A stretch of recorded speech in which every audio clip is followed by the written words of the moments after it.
Hi friends, ఈరోజు ఆది blouse సహాయంతో ఫ్రంట్ డాట్స్ మార్కింగ్ ఎలా చేయాలో చెప్పబోతున్నా. ఈ మెథడ్ అనేది చాలా ఈజీ అండి. ఎటువంటి వారైనా సరే ఆది బ్లౌజ్తో మన ఫ్రంట్ డాట్స్ అనేది ఈజీగా మెజర్ చేసుకోవచ్చు. ఓకేనా? ముందుగా కప్పు పొడవును చూసుకొని అక్కడ ఒక మార్కింగ్ చేసేసుకోండి.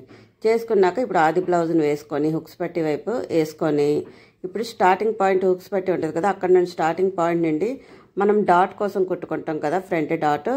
సో అక్కడ వరకు ఆ మిడిల్ కుట్టు ఉంటుంది కదా, అక్కడ వరకు ఎంత ఉందో కొలుసుకోండి.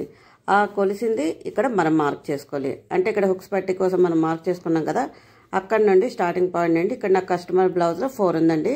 ఇది పెద్ద సైజ్ బ్లౌజ్ కాబట్టి 45 సైజ్ది. సో ఆ 4ని మార్కింగ్ చేసుకొని అక్కడ నుండి 1 ఇంచు ఈ విధంగా మార్క్ చేసేసుకున్నాను. ఈ విధంగా మార్క్ చేసుకున్నాక ఇప్పుడు కప్పు పొడవు అనేది చూద్దాం. కప్పు పొడవు అనేది ఇది 3 ఇంచెస్ ఉందండి ఇక్కడ. సో ఆ 3 ఇంచెస్ని మార్క్ చేసుకుని ఇప్పుడు ఆ 3 డాట్స్ని ఈ విధంగా కలిపేసుకోవాలి.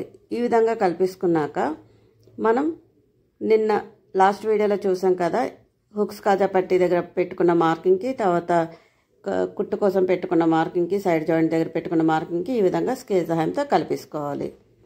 ఈ విధంగా నీట్గా కలిపేసుకున్నాక మన చంక దగ్గర నుండి ఒక 4 ఇంచెస్కి మార్క్ చేసుకోవాలి. 4 ఇంచెస్కి మార్క్ చేసుకున్నాక హుక్స్ పట్టి ఉంటుంది కదా, దానికి మిడిల్కి ఒక మార్క్ చేసుకొని అక్కడ నుండి ఈ విధంగా 3 ఇంచెస్కి ఒక మార్క్ చేసేసుకోండి. ఈ విధంగా 3 డాట్స్ని మార్క్ చేసుకున్నాక ఇక్కడ మనం ముందుగా పెట్టుకున్న డాట్ ఉంది కదా, ఆ డాట్ని కప్పు పొడవు కోసం అక్కడ కుట్టుకున్న తర్వాత మనకి ఒక 1 ఇంచు ఎక్స్ట్రా ఉండేటట్లు మార్క్ చేసుకోవాలి. ఇది ఎందుకంటే కప్పు కుట్టుకున్నాక మనకి తగ్గుతుంది ఇక్కడ పెద్ద సైజు బ్లౌజులకి.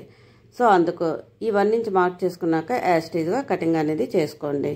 ఈ ఆది బ్లౌజ్ సహాయంతో మీరు మార్కింగ్ చేసుకుని ఈ విధంగా కుట్టుకుంటే మనకి ఫ్రంట్ షేప్ అనేది చాలా నీట్గా పర్ఫెక్ట్గా కుదురుతుందండి. ఓకేనా ఫ్రెండ్స్? నచ్చితే తప్పకుండా లైక్ చేయండి.